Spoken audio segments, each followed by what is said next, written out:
my notes. He was starting a new study tonight, by the way. I think it was First John. I looked at the notes and I thought, well, I think probably David is a better one to start that study off. It's pretty technical and a lot of notes too. So we're going to do a little smorgasbord of things. Hopefully you can join in discussions. I'll have some. It's been a long time since I've had this sort of class here, but I used my friend Jerry Dean used to be a minister at Port Angeles Church of Christ before he retired about 3 or 4 years ago, and he came out with a lot of his weekly newsletter. The first page of it would be some thought from him. He's a pretty smart guy. Just a little bit of trivia.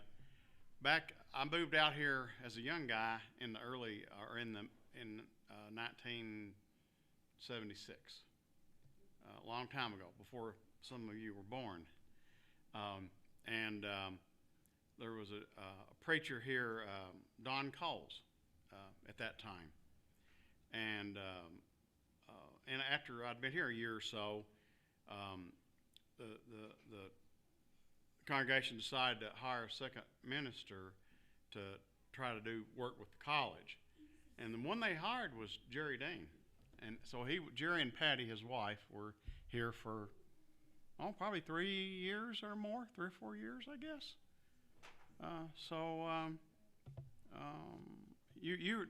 Dean, do you remember him? A little? Okay. Yeah, anyway. You do? Yeah, you were a kid then.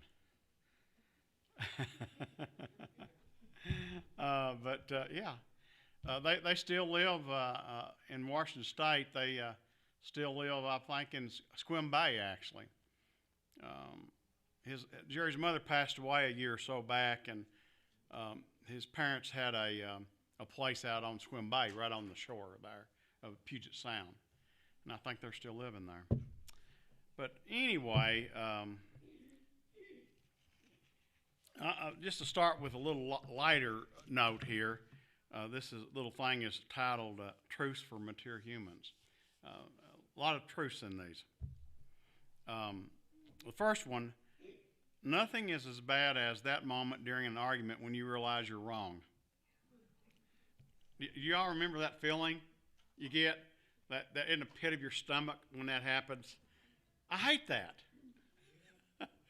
I'm more cautious about my arguing now after that happening a few times. In my youth, many times. The next one. I totally take back all those times I didn't want to nap when I was younger. How true that is. You wish you had more chances to nap.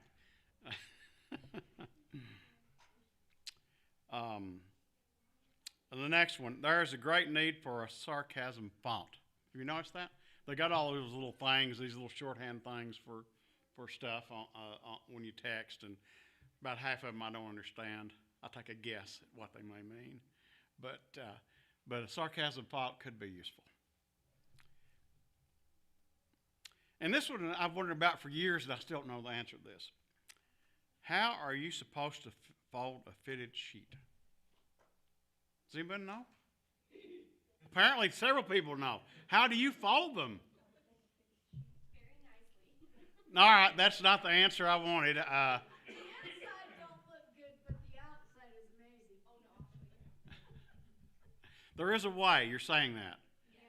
Well, the way I fold them, they look like crud. You know, I mean, they really look bad. They're not nice and square and neat. Now, I don't even know if this exists anymore.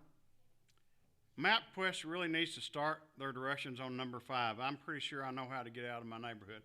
And I have thought that for a long time. I usually know those first 4 or 5 turns pretty good.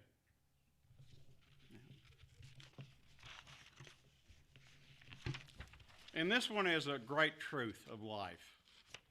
I've noticed. Bad decisions make good stories.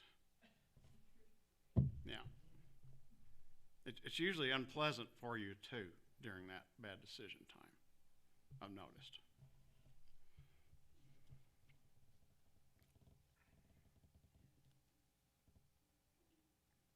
Since I'm retired, this doesn't apply to me, but I'm going to tell it to the ones of you who are working. You never know when it will strike, but there comes a moment at work when you know that you just aren't going to do anything productive for the rest of the day. That happened to me a time or two when I was working. You know, that particular moment happened. Okay, I'm not going to do a thing. I'm just wiped out. This one's very true too. I keep some people's phone numbers in my phone just so I know not to answer when they call.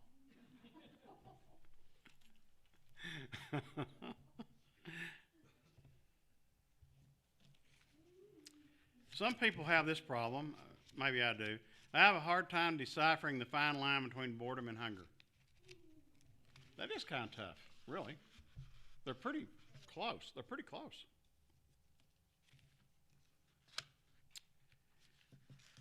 And this one affects me, by the way. I will admit to it. How many times is it appropriate to say what before you just nod and smile because you still didn't hear or understand a word they said? You ever notice that? There you go. So true.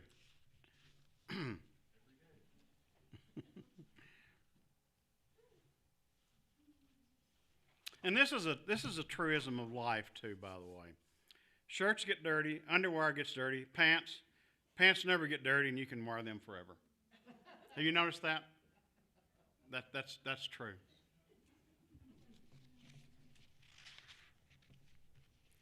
I found I do this occasionally. Sometimes I look down at my watch 3 consecutive times and still not know what time it is.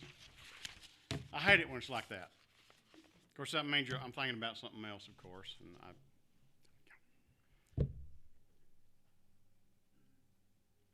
And this one is true also. Even under ideal conditions, people have trouble locating their car keys in a pocket, finding their cell phone, and pinning the tail on the donkey. But I'd bet everyone can find and push the snooze button from 3 foot away in about 1.7 seconds, eyes closed, first time every time. I can do that easily. Hit the snooze button on your phone without, there's a lot of things that are difficult to do, but hitting that snooze button, don't even have to have my eyes open. If you have one.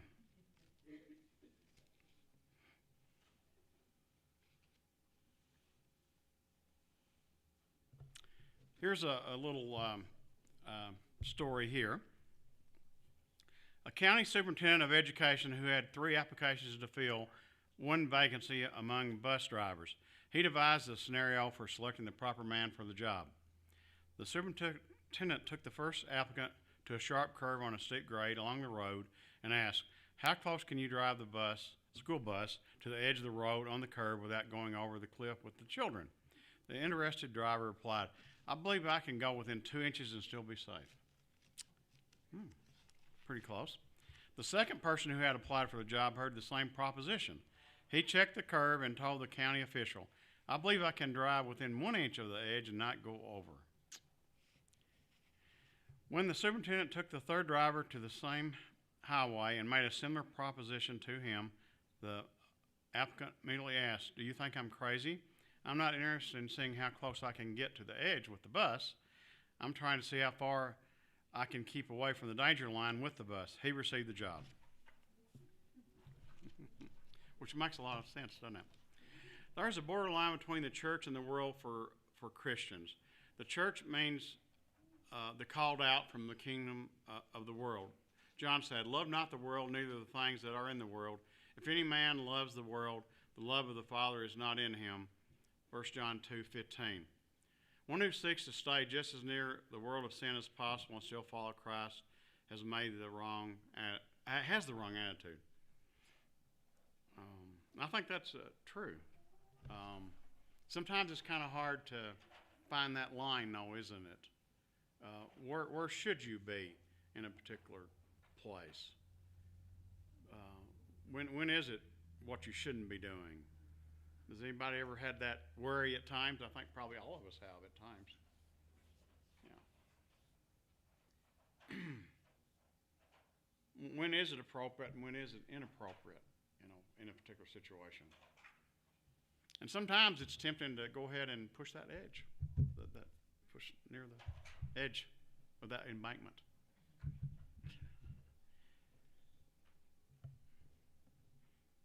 Of course, when we do that, we also sometimes go over the edge, and that's very inappropriate too, though.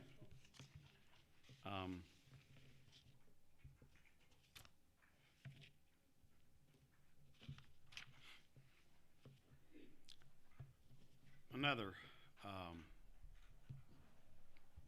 subject. One evening, 6-year-old Bobby asked his father for a pet. "Sorry, son," his father said, "not now. But if you pray real hard for 2 months, perhaps God will send you a baby brother." Bobby prayed faithfully for a month, but it seemed futile to pray longer, so he gave up after a month of praying. How surprised he was when a month later a little boy arrived at their home, or so Bobby thought when he saw a squirming bundle beside his mother. His proud father drew back the cover and Bobby saw another baby, twins. "Aren't you glad you prayed for a baby brother?" asked his father. "I sure am," said the boy, "but aren't you glad I stopped praying when I did?" Could have been quadruplets, I think he was inferring.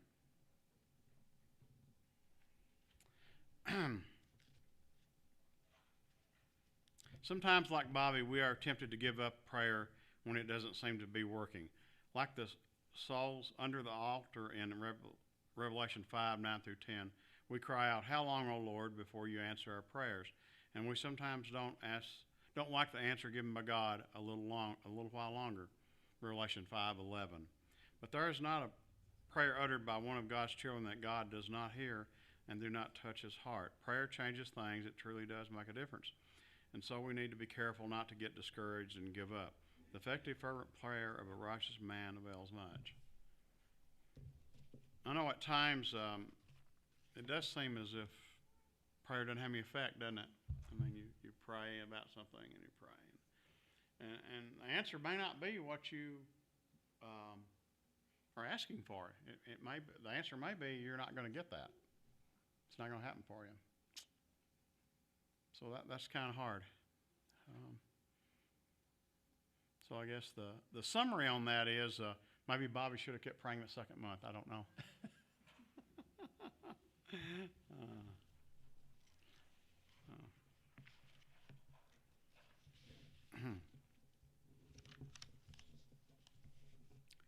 A group of alumni, highly established in their careers, got together to visit their old university professor.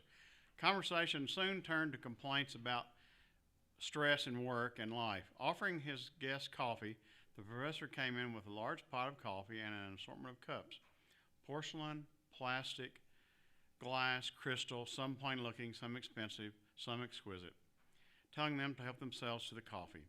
When all the students had a cup in hand, the professor said, "If you noticed, all the nice looking expensive cups were taken, leaving the plain and cheap ones. While it is but normal for you to want the best for yourselves, that is the source of your problems and stress. Be assured that the cup itself adds no quality to the coffee in most cases. It is just more expensive. In some cases, it even hides what we drank. What all of you really wanted was coffee, not the cup, but you consciously went for the best cups and then began eyeing each other's cups. Consider this. Life is the coffee. The jobs, money, and position in society are the cups. They are just tools to hold and contain life, and the type of cup we have does not define nor change the quality of life we live. Sometimes by concentrating only on the cup, we fail to enjoy the coffee God has provided us. God brews the coffee, not the cups. Enjoy your coffee."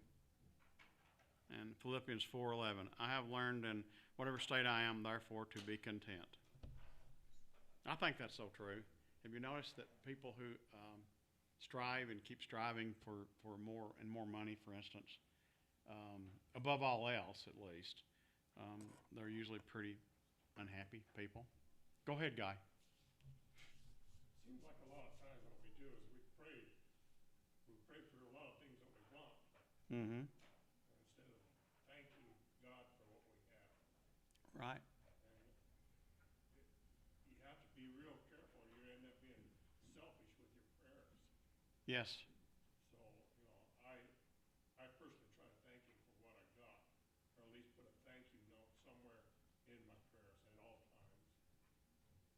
But I just noticed that a lot of times that, what my thoughts are, I wish I could have this, or I wish this was happening, or I wish that was happening, instead of just being happy with what I got. Right. Yeah.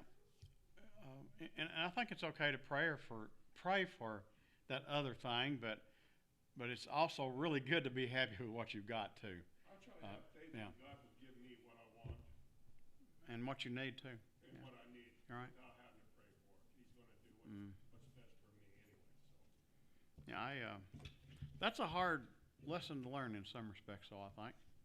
it is Uh, hard, very um, hard, because the fact is we are in this world. We are in this world. That's the way it is. yeah. Our goal is not to be. Right. Yes. Other comments, maybe? Yeah, there's many people that have found themselves in the pursuit of the perfect house, the perfect job, the most money, the best promotion, whatever. Mm-hmm. And they still aren't feeling satisfied when they get all those things. And they wonder why. Exactly. Yeah. I agree. You can be happy with pretty um, uh, modest things. You really can. When I grew up in a fairly modest circumstances. Had all we needed, but it was modest circumstances. So um, you can be happy, and I was with modest things. Sometimes having all those things bring another level of problems, like my cousin put a pool in, and somebody told her, just wait. Mm-hmm. You're gonna have a lot of friends coming out of the woodwork, Uh-huh. wanting to come over to your house to play in your pool. Mm-hmm. And they're gonna wanna use you for that, and that did start to happen. Yeah. So she had to learn to say no to people. Yes. A little too much there, huh? Yeah. Yeah. Other comments on that? Maybe something in your life that's taught you a lesson? Go ahead, I Jeremiah. don't remember if you all remember Merle Richardson. He invented the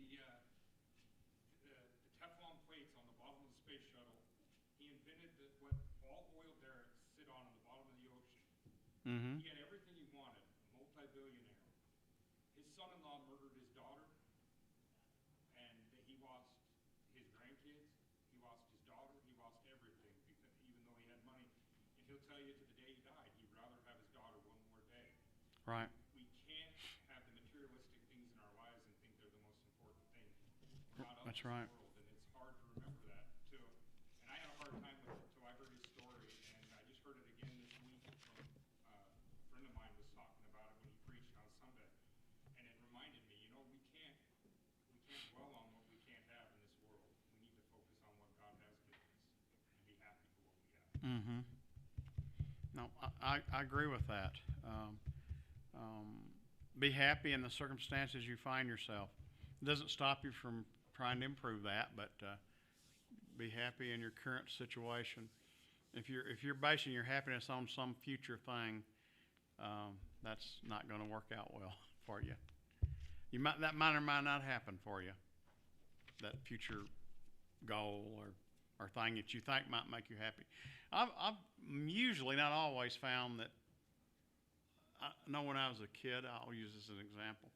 You really want that toy real badly around Christmas time or whatever, and really the anticipation of it was actually probably even better than having the toy. Yeah. I've noticed. Do you remember that?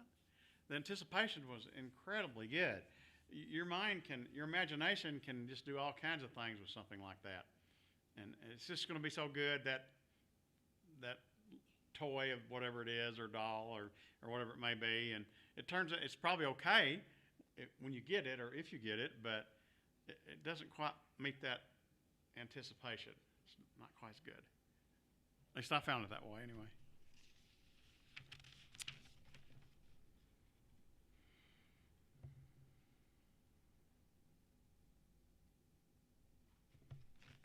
Here's another good one here. In a world where things are changing at warp speed, many things aren't what they used to be. Take spam, for instance. Time was when the word spam referred to a popular canned meat product used by many for sandwiches and lunches, especially in Hawaii, by the way. Spam is very popular in Hawaii. Yeah. Spam was a cheap substitute for ham, but spam is no longer simply a cheap meat you can eat. Now spam also refers to junk email messages which show up unsolicited in the inboxes of email subscribers. Spam in a computer bears no resemblance to spam in a can, except some people hate the thought of having to open or look at either one. I do. Well, no, I don't mind spam, by the way, the in a can. There is, of course, a spiritual lesson and warning in all this. The world is also filled with spam, spiritual spam. Junk messages, billions of them, are surrounding us, seeking entry into the inbox of our hearts each day. Though Jesus never encountered spam in a computer, he nevertheless warned about letting the world's junk crowd up our hearts. He alluded to such spiritual junk in the parable of the soils in Luke 8:14. Concerning the seed, the word of God, that fell among thorns, Jesus said, "Now the ones that fell among thorns are those who, when they have heard, go out and are choked with cares, riches, and pleasures of life, and bring no fruit to maturity." There you have it, a life, heart, soul, suffocating in life spam, saturated with the world's junk until there is little or no room left for God. We must soak our hearts and lives with the Word of God, lest we choke to death on the world's spiritual spam. And that's so true. I mean, you look at your email, and in the junk, you'll have hundreds of spam emails. And it's not just the emails, of course. It's all the other distracting things we have in life, too, that really aren't that important necessarily, but we let them entangle us.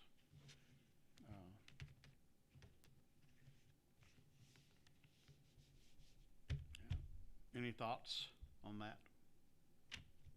Very easy to let TV interfere with your plans to read your Bible. Get involved in watching a movie, and time flies by and you don't even notice it. Mm-hmm. So better wait your time to read your Bible. You can, yes. Yes. Yeah, there's a lot of, more than when I was a kid for sure, a whole lot more things that kind of can interfere with your life. When I was a kid, even TV was simpler. You had like 3 or 4 channels, Channel 2, Channel 4, Channel 5. An educational channel maybe, if the antenna was pointing in the right direction, didn't blow down. That was on top of the hill. Or if the wind blew it enough, it would maybe not be pointing towards Nashville, and then you might get a strange station like in Jackson, Tennessee, somewhere like that. Yes, yeah, a lot fewer distractions.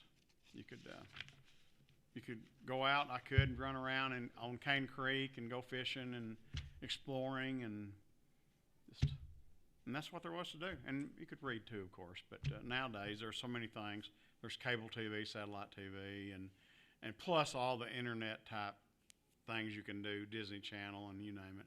So many distractions in our lives, and 24/7 news. That is one of the most, how should I put it, hard to take after a while. You have to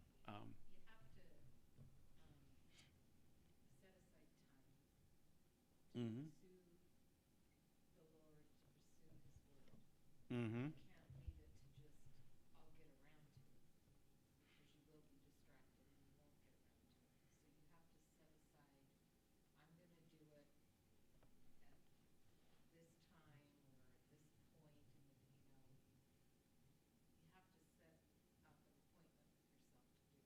Yes.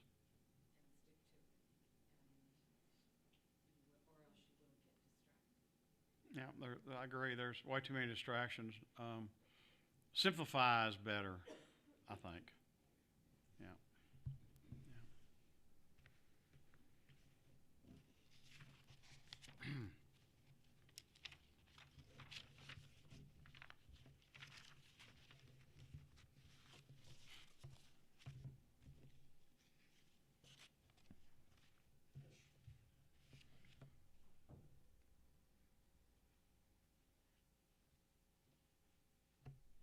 And I like this one a great deal, this particular one. And this is Jerry speaking, but he says, as I write this article, I am sitting in my kitchen watching the snow swirling around the backyard. And that's not something you see that often in Western Washington, by the way. When I lived there I lived there 4 years ago. Didn't really get a lot of snow there, very occasionally. But anyway, as he's writing, he sees some snow, so an unusual event there. Lest some might doubt, winter is truly upon us, and as we witness the passing of the seasons, I think about how rhythm plays an important role in our lives. We remember in Genesis chapter 1, where it's recorded that when God was creating the cosmos and the earth, he got into a rhythm, or the narrator got into a rhythm. God said, there was, God saw, it was good, there was evening and morning. Over and over we read this rhythm in the creation narrative. Then in the creation world itself there is rhythm. The setting and rising of the sun from the Hebrew perspective a day, the flow of the 4 seasons, the cycle of the moon phase. All this we now take for granted. We also see rhythms in the rolling waves of on the seashore, the high and low tides, and we even say of someone who is doing well that they are in a rhythm. I would like to suggest that in order for us to live most effectively as Christians, to ensure that we will be formed into the image of God, or Christ rather, in the image of Christ, we need to find and maintain rhythm as an essential element of our life. Just as our natural body must be in rhythm to be healthy, no heart fleas, so our spiritual life needs to maintain rhythm. God keeps a rhythm in his ministry, going to the marketplace, retreating into the mountains for a marketplace. Retreating into the mountains for a moment of rest and prayer, then back to the marketplace. Mark 1:35 through 39. When we get into our natural physical rhythm, we will find it possible to get into the rhythm of our spiritual life. So balance your life out between reading, praying, serving, walking, exercising, meditating, and worshiping. A rhythm between these disciplines will facilitate our spiritual growth and enhance our spiritual health. And I might add too, if you get out of that and do too much of one of those things, a lot of times it's to your detriment.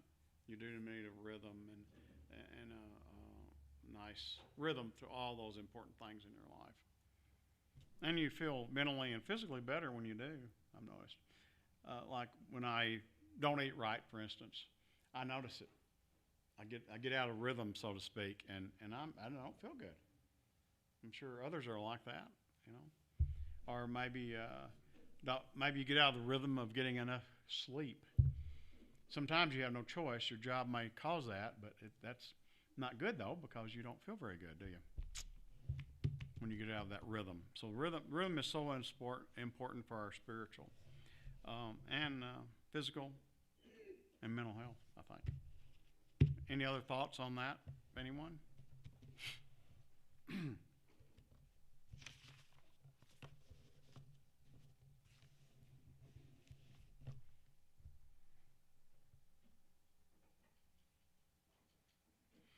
I guess I'll close this out then with a little list. It's from the little book of church signs. A Bible that is falling apart belongs to someone who isn't. If you want to hear God laugh, tell him your plans. They don't always come into being, do they? At least as we envision them anyway. Now open between Easter and Christmas. Oh. The sign. It's the sign. Many, you know though. You know what it's talking about. Yeah. Lost and found inside. These are church signs. Remember that. Lost and found inside. Inside? Inside. A church sign. Lost and found inside. Salvation guaranteed, or your sins cheerfully refunded. Come early to get a seat in the back. That's very true. Happy hour, Sundays at 10 a.m. You think it's hot here? If at first you don't succeed, read the instructions, the Bible. Ask about one prayer as you go. Wait a minute, I'll mess that up. Ask about our pray as you go plan. Have a God day. Prepare for your finals. Read the Bible. God is. Any questions?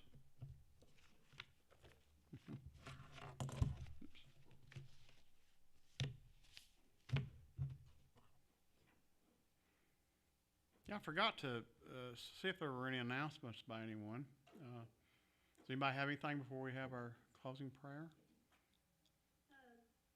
Lyle, Dean's brother Lyle, his grandson Wyatt Mm-hmm. was diagnosed with a brain tumor yesterday or today, and they've yet to operate and stuff, but they fear that it'll paralyze him. He's 6. Oh, really? Oh, it's terrible. They don't know if it's cancerous or anything like that. Mm. And what's his son's name? Our grandchild? Little Wyatt. Wyatt. Wyatt Okay. Allen. Yeah. Okay. Yeah. Yeah. Was there anything else anybody had? Was there any update on Monica? Last I heard, she wasn't doing good. That